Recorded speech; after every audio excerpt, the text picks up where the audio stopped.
Hi everybody, good evening. This is Jean here. It is evening time. I'm coming to you with a little new tutorial that I have made. I don't know what it is. It could be a table topper. It could be a seat backer thing. It could be a wall hanging, whatever.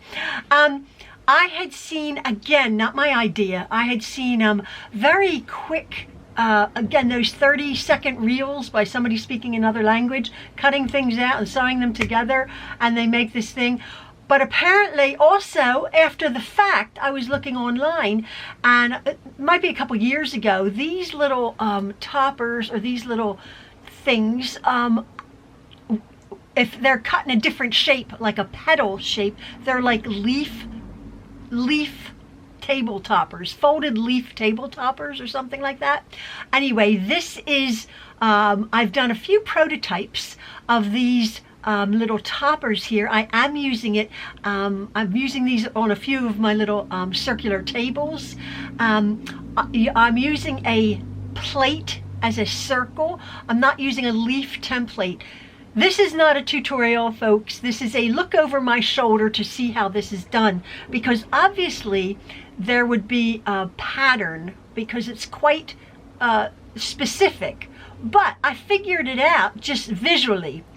Having said that, mine's not exactly perfect. It's not perfectly flat, which that's the whole point. That one's perfectly flat. I got that one really nice. And one of these that I had done as a prototype, I had gotten flat. This is another one that I had gotten flat. Isn't that pretty? I just used this is going to be a wall hanging in my yellow sewing room here. I just used a yellow and blue with a blue background. And this one I used a 10-inch plate, one of my dinner plates, white dinner plate. And I was messing about with it because I thought, well, that one I used 8. Another one I'll show you, I used 8. All different size rounds, all different size plates. But this one I cut out 8, and then I was messing with it, and I had a wedge left over. I explain it as I go along. So I had to cut out another one, and I have 9. I have 9 of these plates in here, and then they're sort of origami stitched down, and the circle in here. The way it's done is, I suppose, like real math would have to be used to get the wedge shape. I didn't do that. I just did mine visually. Here's another one that I had made. I made this a while ago, and it's huge. I used a platter on this one. I don't know what, Malia likes this one. I think I'm going to give it to her. This is a larger floral folded leaf thing. It's pretty, isn't it? It's lovely. Again, as you can see, I used this one has white. I used packaged bias tape, single fold or double fold bias tape. I show you what you need. And the tutorial that I am doing right now, or no, it's not a tutorial, it's a look over my shoulder, is on this one here. This is the one I've just made, and again, this is not quite as folded as that one, you know, because it has the front and the back of the way it's constructed, the plates there. But this one does have the bias binding, and as you can see, oh, from a distance, it's so pretty. But there's another way you can fold to get the other side, but I'll just put some pictures up and you probably could figure it out. I just figured it out. It's almost like, as I was making it and I was editing what I was saying, at one point it's almost like a Dresden plate. You have to make a ton of wedges and you hope they fit together so it lays flat, right? Mine does. There obviously is a certain angle that a professional who has a pattern would show you where you would mark. Again, I just sort of jiggery-pokery'd my 8 circles and made that out of it. Again, as I said, that one has 8, and the one I made earlier in the week, this one, has 9. I had a big space, and I'm like, oh no, it's like a Dresden plate. You have to cut another wedge, right? It's fine, as Maxwell says. It's fine. So that one's real pretty. And again, I sort of turned this, and I made the inside another color with the bias tape. But my little look over my shoulder is this one here.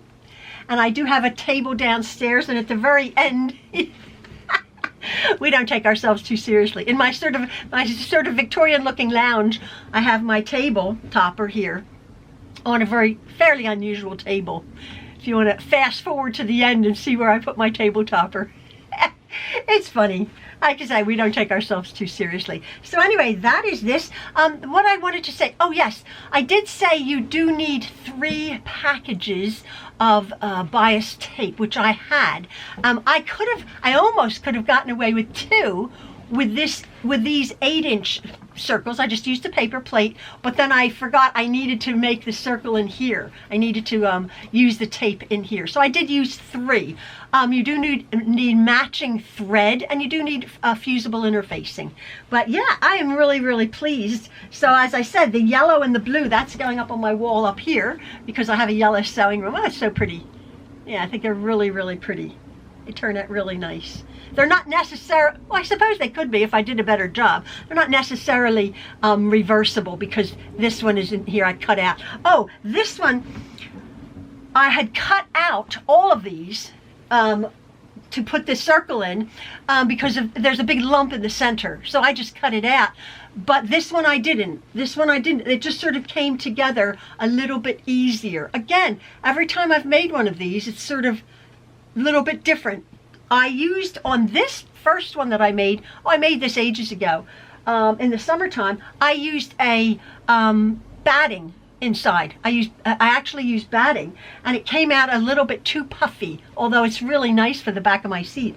And then I realized I don't want to use batting inside the circles. I'll use the fusible interfacing, just to give it a little bit more body. And again, that is exactly what I've done on these other 3. And as I said, that one is 10-inch circles with nine sort of wedges, 9 circles. And this one though is 8 circles with an 8-inch paper plate. So I do hope you enjoy this. If you have any questions, again, just look over my shoulder, figure it out as you go along. And once you start figuring it out, and probably mark it a little bit better than I show, I just sort of pinned it. As I said, this one just slightly doesn't lay as flat as I would like to. The others lay real flat. But I think I didn't make that one seam a little bit, should have made it a little bit bigger. But you can figure that out if you want to, if you're watching me, how I did it, just visually. So again, thank you so much. I hope you're enjoying these tutorials to create a sweet little topper for my table. You'll see it. All right, folks, I hope you enjoy the video. Thank you so much for following. See ya. This project is using a paper plate here that actually measures about 8 inches.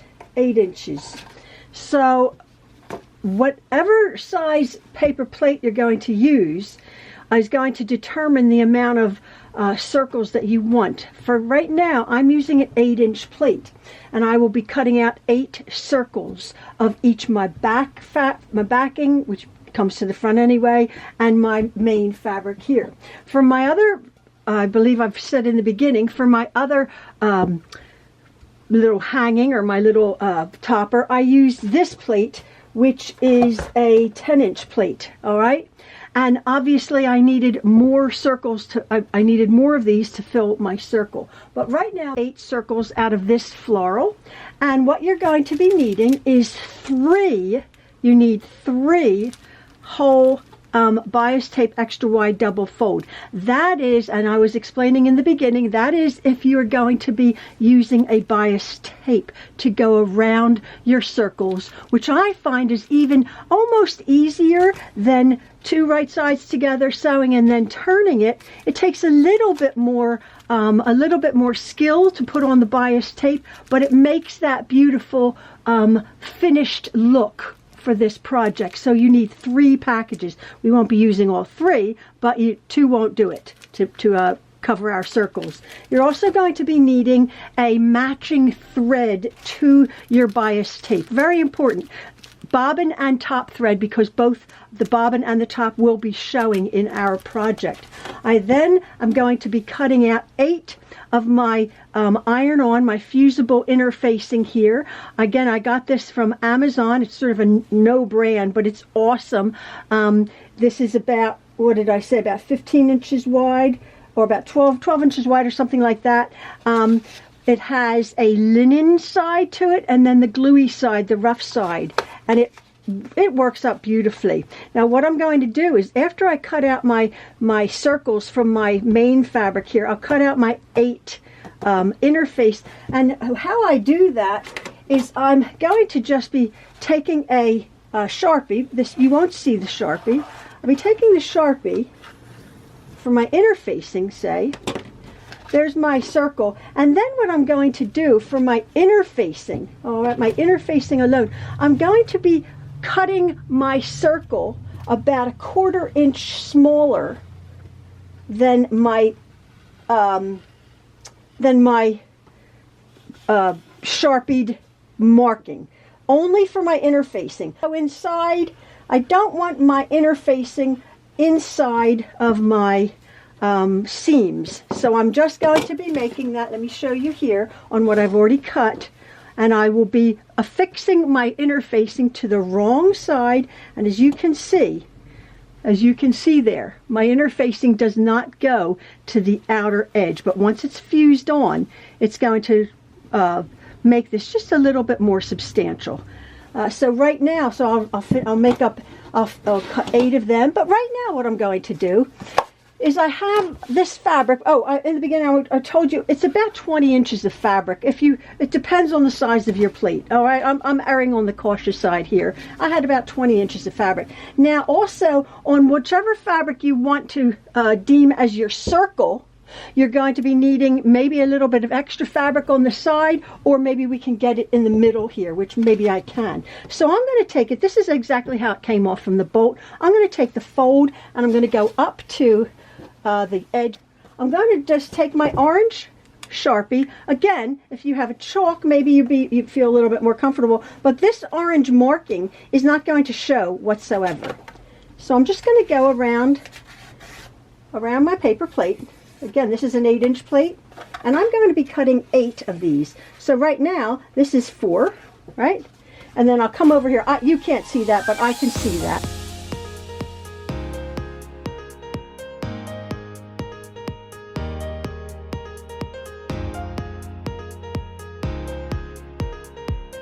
So I'm at my machine, and what I've done is I've taken quite a few moments to cut out my fabric, cut out my circles, and to interface. I'm using the floral fabric to interface each circle with my circular pieces of interfacing that have been cut a little bit smaller.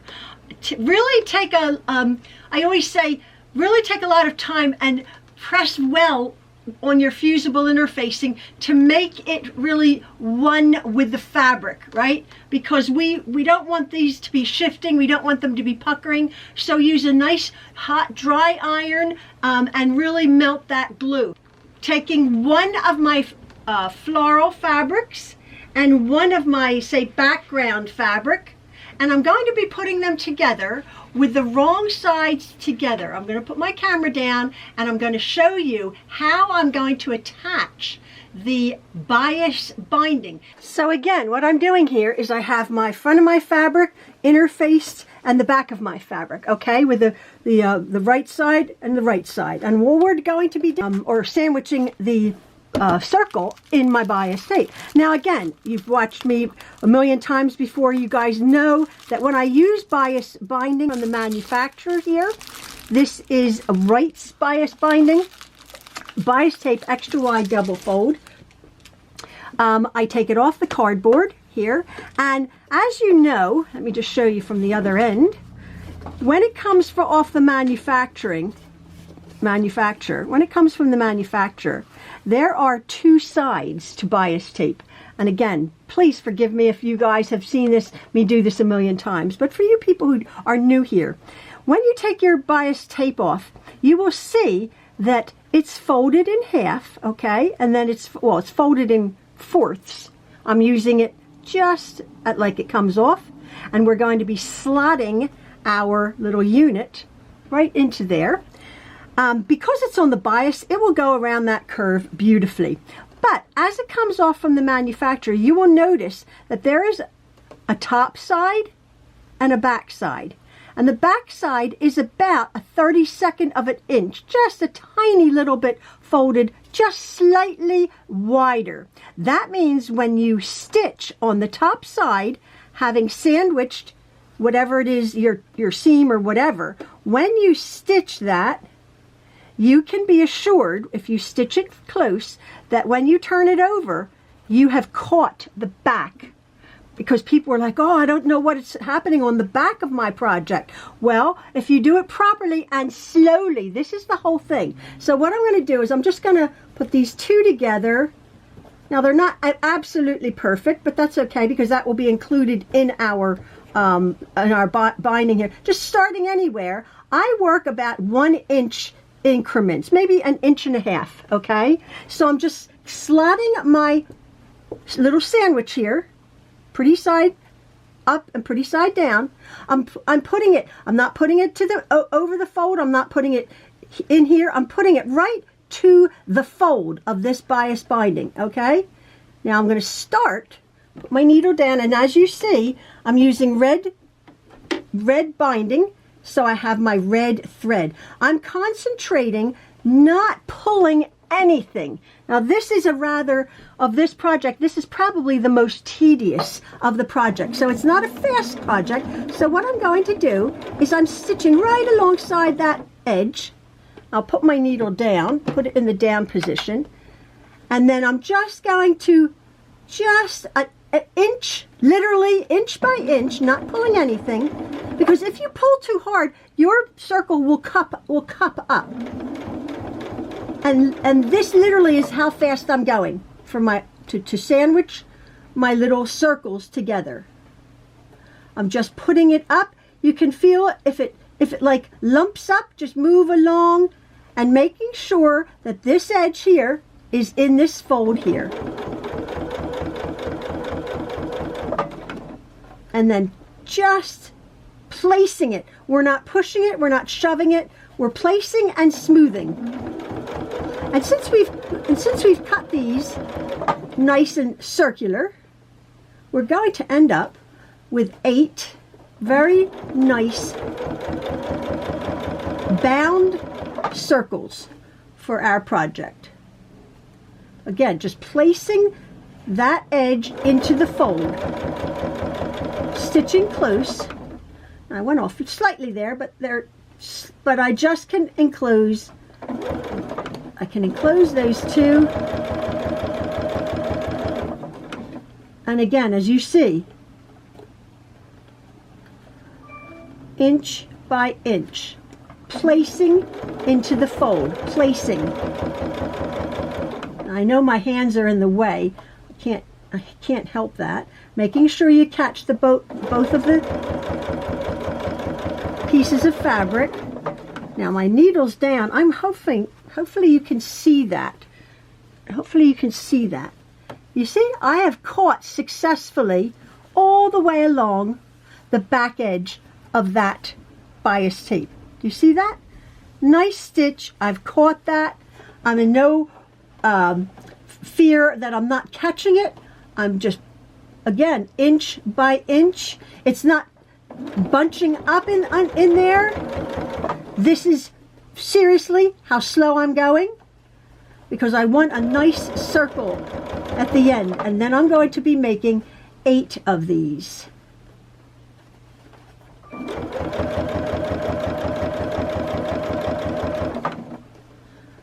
Now, if you saw at the very beginning, I didn't tuck under the edge or anything. I just did it just raw edge as it came off of from the manufacturer, and I'll explain to you why as I'm going to be coming up to the end here of my first little circle. Again, inch by inch, place, fold over, and stitch. place, tuck, fold over, and stitch. Now, coming up to the end,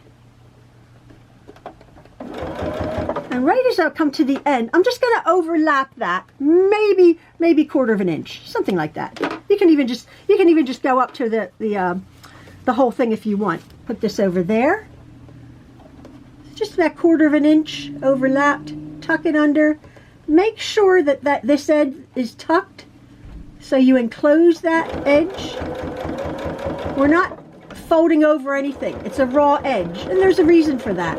At the end of the day, a few back stitches. At the end of the day, we are going to be trimming this off. This goes in the circle, but that's to come. So there's my little circle. There's the back of my circle. I'm going to go press that. I'm going to be doing 8 of them.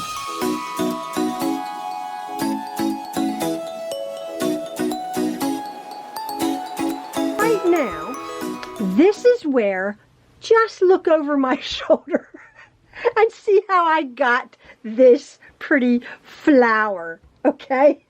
Every time I make one of these, it turns out different.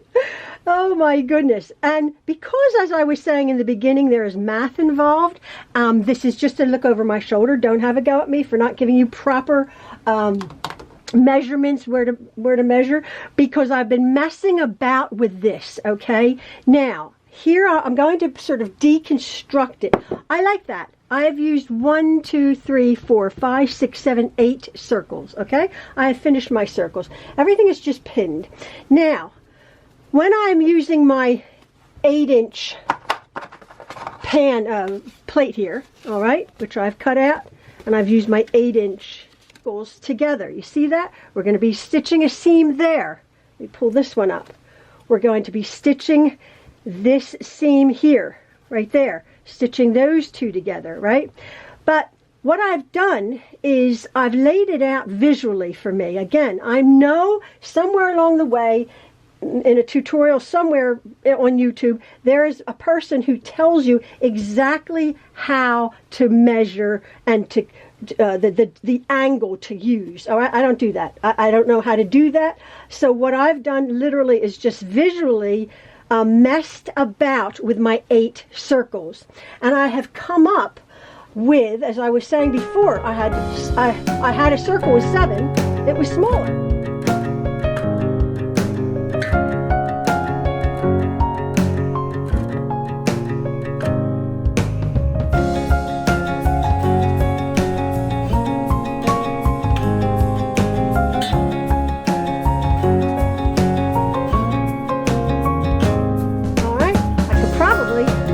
Could probably make this a lot bigger and have another one in here, which I actually did, as I was showing you in the beginning. Have my hole slightly larger there in the middle, my center, I should say. You see what I'm saying? I could put another wedge right there. So this could grow. I could have the same sort of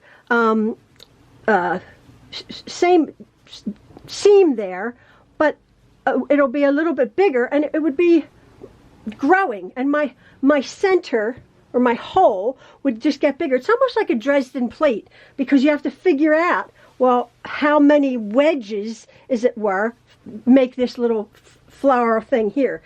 Is I've found the beginning and the end of where I ended and began my seam binding, my bias tape right there, okay? And that's sort of my beginning point. And after messing about with it, I realized when I turn this in like this, and I'm holding my point there, because this is going to get cut off, this area in here, or it's going to be covered, I should say. So I just started messing with my angle, all right? So if I made it bigger, like so, see that? If I made it bigger, then I wouldn't need as many. Or if I made it very, very small, like so, and just had a little bit of my floral showing and most of it here. But because I want sort of half and half, I've ended up with this size wedge here, all right? There, about 6 inches.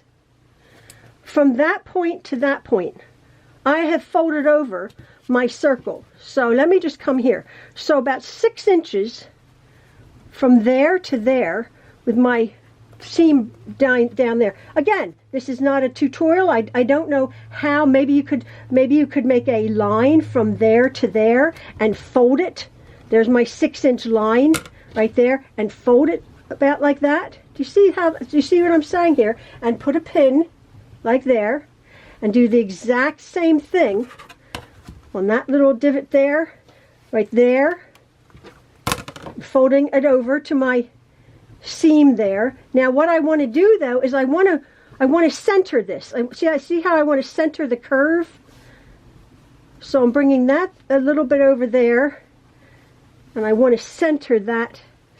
I'm going to be sewing this seam here.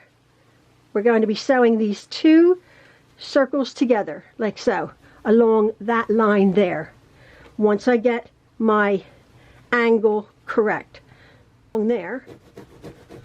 Now by all means, for these 2, we can come along and you can make a marking. All right, I'm just going to crease it like so.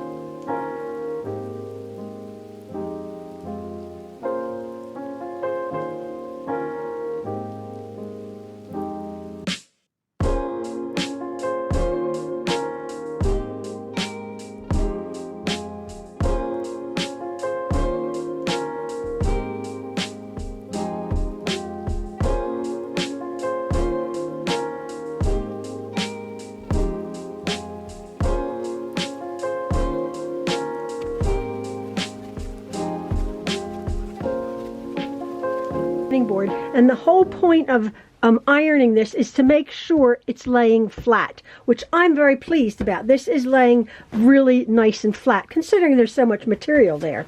But now before I go over and stitch down my leaves, if I had made slightly bigger plates, slightly bigger plate, maybe a 9-inch plate, this was an 8-inch, I've done a 10-inch, there's a way that you can sort of turn these back onto itself like that, and then stitch down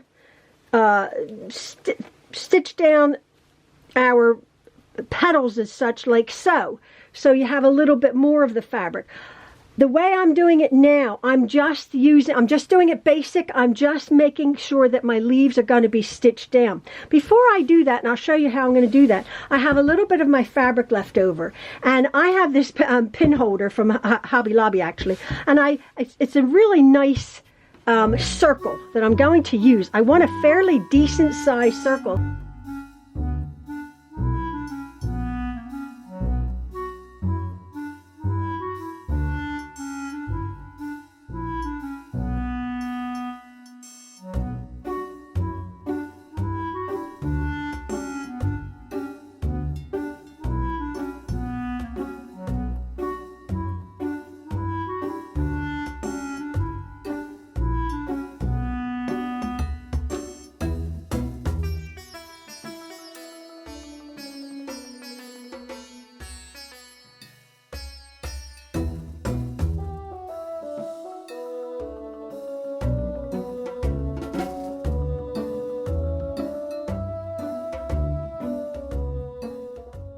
So my topper has been all stitched down, and now what I'm going to do is I'm going to go over and make my little center circle there. I'm going to bind it exactly like I did with the red, and then I'm just going to stitch it on the other side.